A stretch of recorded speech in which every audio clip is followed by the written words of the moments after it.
How are we going today, everyone? My name is Rakunx. Thank you guys so much for clicking on this video. This video is long overdue and I have all your questions here. Again, I am very sorry that this video has been delayed so long. It's been a month since you've asked their questions and I haven't answered any of them, but I'm going to be answering all of them right now. Joshua Ramaswamy, I'm very sorry if I do mispronounce your names. Do you prefer Bayonetta with long hair or short hair? Personally, I prefer the long hair. This is so hard. I cannot choose between her short hair or her long hair. It honestly depends on my mood. Both of them have the milfy type of aspects. Excuse my language there. If I really had to choose one, definitely the long hair one. I think because that's the classic one. But honestly, I love both of them. They're both at like 100% long hair because it was such a motherly thing for me. You have the long hair, it's the pixie cut that she has is very freeing, it's very empowering as a woman, and that's fine, I'm all for that. But the one with the long hair is very like motherly and caring, and I think that's what turns me on a lot. So I shouldn't have said that one out loud. Okay, thank you so much for your question, Joshua. Next question we have from Mental Cookies again. So the second part of their question was, what would you like to see gameplay-wise in Bayonetta? I don't think I already answered this, but I'll answer it again anyway. Secondly, what would you like to see gameplay-wise in Bayonetta 3? Weapons and characters. Weapons, definitely all the previous ones from Bayonetta 1 and Bayonetta 2. I do want to see Sheba in Bayonetta 3, the katana or the cursed katana. I think that was such a fast weapon and absolutely so fun to play with. Another weapon that I want to see is a umbrella. I think someone pointed it out to me before that if there was a Gatling gun, that would be pretty cool. But a umbrella that turns into a gun? I know I'm going very Ruby here, but that will be a really cool weapon to see. For the characters, all the previous ones that were mentioned in the previous games, but have not had a screen debut. Ava, the Inferno Slayer, I'm going to be making a theory video on that. Cheshire, maybe. I really hope he's the third antagonist for Bayonetta 3. And more of Rosa and Boulder. I think they've already highlighted their characters enough in Bayonetta 2 as well. So I think their time is done for Bayonetta's character development. To be honest, I think it is too redundant to put them into Bayonetta 3 because I think they're finished. Like, they're resting in peace. To see, I think only as a flashback they would be really nice, but to be honest, I think the light or the spotlight has to go on to Eva, all the previous historic Umbra witches, Cleopatra, Himiko, all of those cool witches that you have in the accessories. We'll be able to see them, and potentially even John's parents. I think they will be.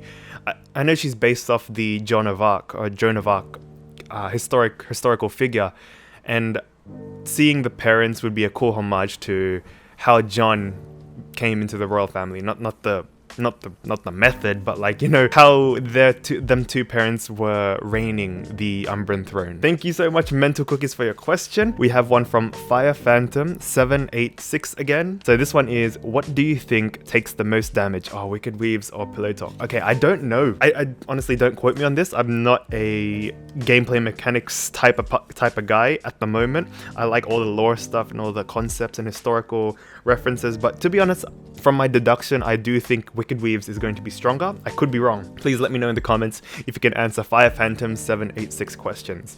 But I do believe Wickedweaves is is a little bit stronger because it is a combo finisher, and it would make sense for a combo finisher to be stronger than a soul weapon, or else that's too OP. Thank you, Fire Phantom, for your question. Next one goes to James Jimmy O, an Instagrammer that I know. When do you think Bayonetta will be released? It was in the previous video. I do think it will be released in 2021 from my deductions and from what Hideki Kamiya has said. Thank you, James, for your question. The next one goes to Beta Beach. Oh my OMG, what do you think her new gun names are going to be? Okay, so we have Scarborough Fair, we have Whittingham Fair for Cereza's gun, and then we have Love is Blue for the second one. I do think the next one is going to be...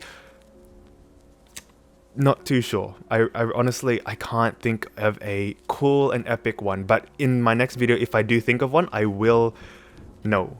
The thing is, I know it's going to be based on something historic, but on the spot, I can't really think of one. Oh!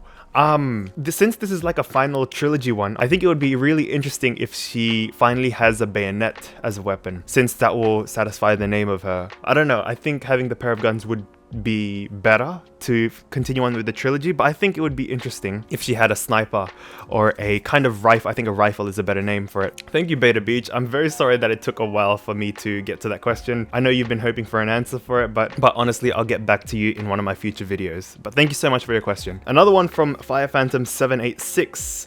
Okay, do you like Jubelius or Queen Sheba? Jubelius. I'm sorry, I have to choose Jubelius. I know Queen Sheba hasn't had a lot of spotlight yet, and I think that they're going to be highlighting her in Bayonetta 3 a lot. Jubelius, I really enjoy her character. Oh yeah, it was the wiki, it was the trivia section on the wiki that Hideki Kamiya compared her personality to that of a 16-year-old girl or a 16-year-old high schooler.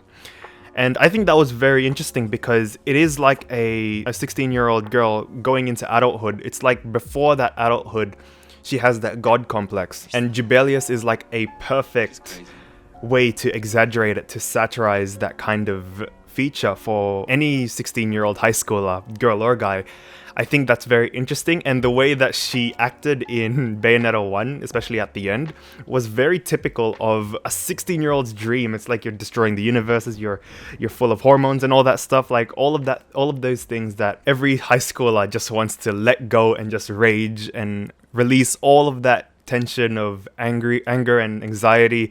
I think that's what Jubelius... Again, Hideki Kamiya is the one that confirmed it. Jubelius is literally the embodiment of a 16-year-old high schooler's vision. That's the best way I could explain it. So Jubelius is a really... Of course, I love Jubelius's looks as well. That goddess has a red scarf behind her as well. Sheba, I really want to see more in Bayonetta 3. Jubelius's character is already long gone. I think to come back to reference it back to Bayonetta 1 would be a really cool idea. We're gonna shed some light to Queen Sheba, so thank you again, Fire Phantom, for that question. So we have Marianne Claire. She is a Instagrammer and YouTuber and bigger live streamer. Please do check out her covers, it's right there, link in description below as well. So she asks, is the red scarf one of your signature outfits?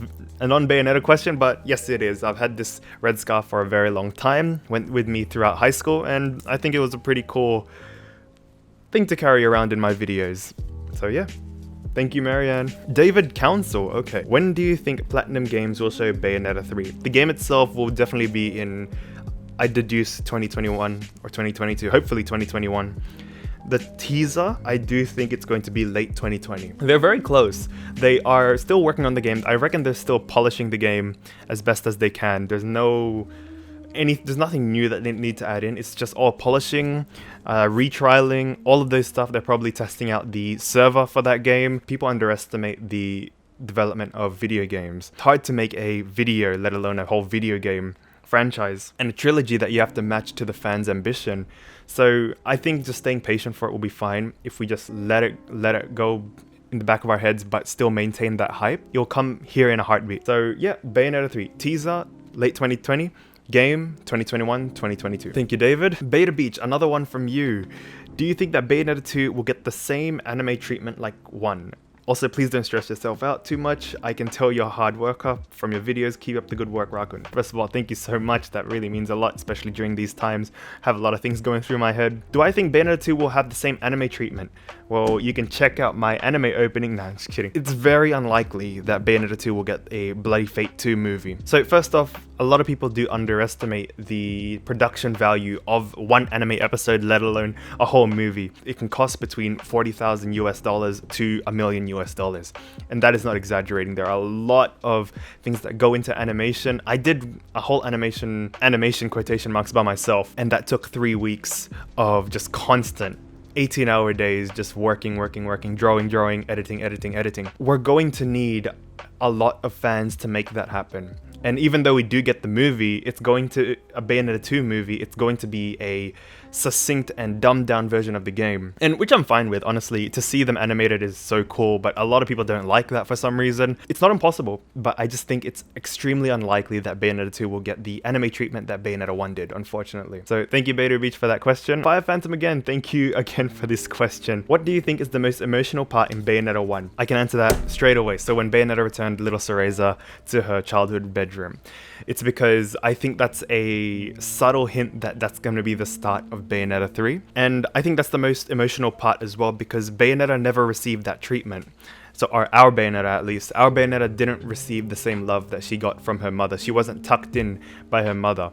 And she was able to give that love to little Cereza, essentially giving it to herself. It's what a lot of people that don't have that love from their parents, when they finally have a child, they treat that child 2 times more, 100 times more than what their parents did to them. But nevertheless, regardless of your circumstances, you treat people with respect and love and care, compassion, and that's what Bayonetta did here. Bayonetta didn't know that that was her childhood self, but she did treat her with the tough love that she required. And returning her back to her room and singing to her Fly Me to the Moon, I think I almost cried on that. Actually, I did cry on that one. That was really, really emotional for me. So yeah, that's the moment when I really enjoyed for Bayonetta 1. So thank you so much, Fire Phantom, for that other question. By the way, does anyone want me to do a tag climax with them, record it, and then put that gameplay or the highlights on YouTube? I think that'll be a really good idea.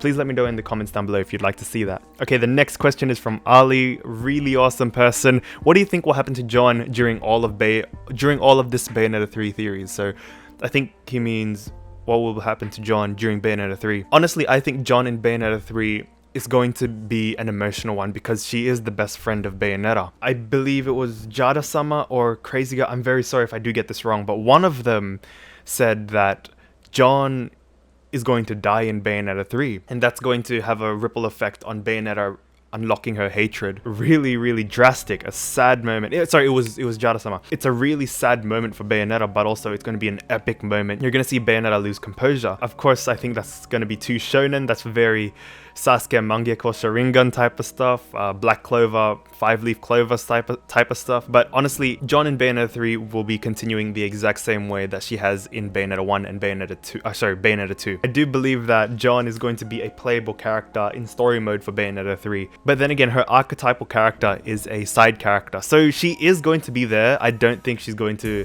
pass away. If she does pass away, that is going to be a huge plot twist, and I'm going to cry on that. You're going to see me cry on stream if she does pass away. Please, no. I don't think so. No. She's not going to pass away. Please, no.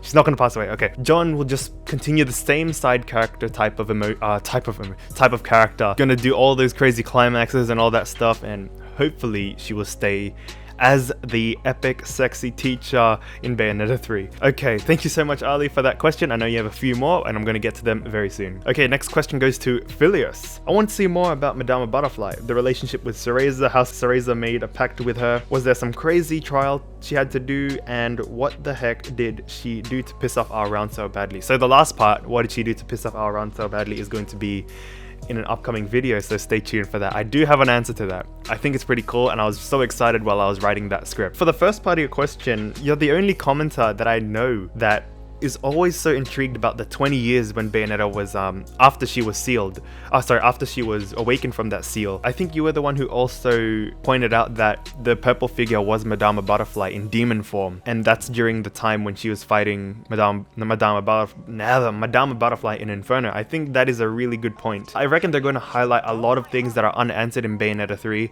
and they're going to close everything off, and that way they can start the next saga in Bayonetta 4. They need to close up every single loophole, every single plot hole, so that they can start the new saga. So her relationship with Cereza and how she made a pact with her definitely had to do some crazy trial. In anime, in a lot of Japanese series, there's always a sacrifice that you have to do to get a pact with a stronger entity, to be able to take that power and use it for yourself. So I think Bayonetta, of course, she was worthy for it, but the matter is how, and I really love how you think like that, Filius. So thank you so much for that question. Cute Little Pup, serious question. What's your favorite weapon combo, or which do you find to be most effective? For Bayonetta 2, my favorite weapon combination for A set is the dual swords and Undyne, so I can fast combos with a ice finish.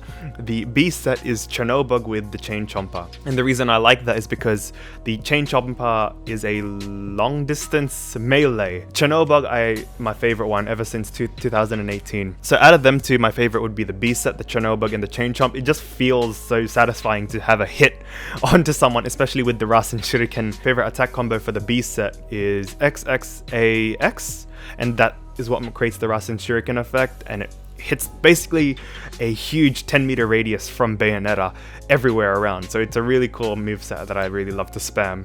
So Cute Little Pup, thank you. It was a very tedious question for me, but you know, it was good experience to answer. Ali has heaps of questions. My apologies. Ali and Fire Phantom, you have so many questions. I'm going to answer them right now. Okay, so the first one is from Ali. What do you think of the Angel Joy? Oh, I love Angel Joy. She's like my favorite angel out of all of them. Besides Jubelius, her shape-shifting could be returned. Definitely. I know a theory that I forgot who said it. It was a commenter on the on a Reddit page that the Cereza that we see in the Bayonetta 3 teaser, that could possibly be a Joy who has shapeshifted, or it could be someone else who has shapeshifted. I don't know, like, I don't know what else to say about Joy. I know that Joy is I thought Joy was the opposite of Bayonetta when I first saw it in Bayonetta 1.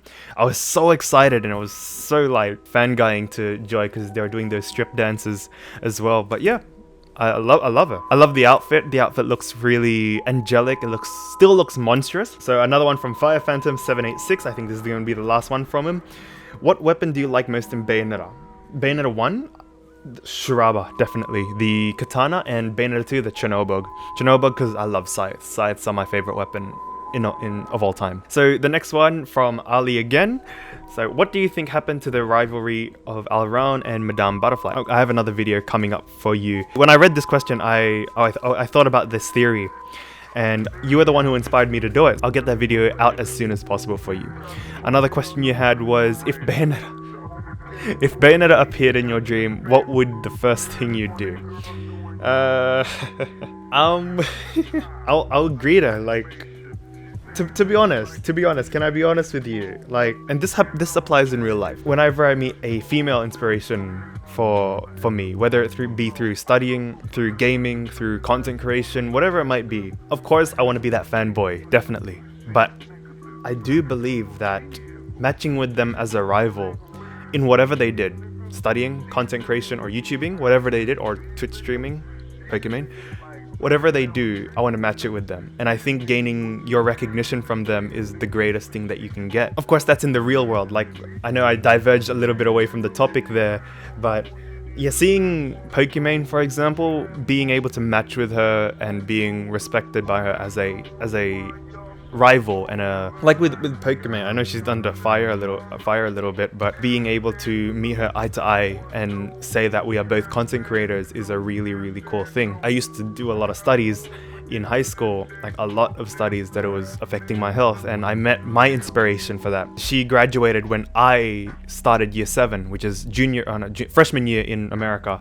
So when I was in freshman year or year 7, like, she was graduating, and I met her in my year 12, my senior years, my last years in high school, and I had her sign a drawing that I had done for her. She signed my jacket. It was amazing. Like, we had a really cool talk and that. So yeah, meeting an inspiration and getting their respect and recognition. You're talking to each other as content creators. You're talking to each other as scholars. I think that's a really cool moment. But for Bayonetta, I know I diverged a little bit away from that topic, and I'm very sorry. But if I met Bayonetta in my dream, I don't know if you mean lucid dream, but if I did meet her, I'll definitely just be as respectful as possible. I don't want to get her on her bad side, you know. A photo would be really nice. Like, I mean, she is like caressing my chin in my logo, so she might not like that in real life, but in my dream, definitely a photo. Yeah, I think that's the most cleanest way I can say. But yeah, no, I don't think there's anything else I should say for that. But yeah. And another question you had was, what do you think happened after when Bayonetta was revealed by Luca's dad? Because John mentioned that she wasted the past 20 years. I think John was just being so toxic with her because she was brainwashed. In those 20 years, all I think Bayonetta did was trying to re-acclimatize back into society. She's been asleep for 500 years. Imagine being asleep or being in a coma for 500 years. You come back and the world's completely futuristic and different, or even apocalyptic, knock on wood. But it's like coming back into society and doing that at the same time as, what's that word? Staying low-key, being in reconnaissance and all that stuff. So yeah, I really don't think it was too complex. Like, there's nothing interesting that happened in those 20 years. They can prove me wrong, but all I know is that within those 20 years, where she received my voice is going out. She received her name Bayonetta. She was named Bayonetta by Radahn, And I think that's her fondest memory, and that's why she got the mole. As Camilla said, like, a witch's fondest memory becomes her mole. I think that's going to be the most important thing that happens in those 20 years. That's it. It's her being weak in terms of John. Like, she was enjoying life. She was working with Enzo. She was working with Radahn. So I don't think it's that complex. I really don't. I'm sorry, Filius, you're going to be disagreeing with me. I know there's a lot of interesting things that could have happened, but honestly, I think overthinking it would ruin it. But who knows? Prove me wrong. I'd love to see so much more interesting things, but from what we see now, anything simple would be fine with me. So yes, that is it for today. Thank you guys so much for this Q&A session. I really enjoyed it. This was a huge jump for me. I don't think I should be doing scripts, and I'm practicing really hard to not do scripts anymore, because I know it's more natural to do it not in script. But thank you guys so much for watching this video. If you do have another question, or if I did miss out on the question, please do let me know in the comments down below. Again, thank you guys so much for being so patient with me. Please turn on post notifications and click that subscribe button if you haven't already. I'll be back soon with another Bayonetta 3 Theories episode. Please drink your water, wash your hands, and have a lovely day today. I'm Rakunx, I'm restoring a knowledgeable universe, and bye for now.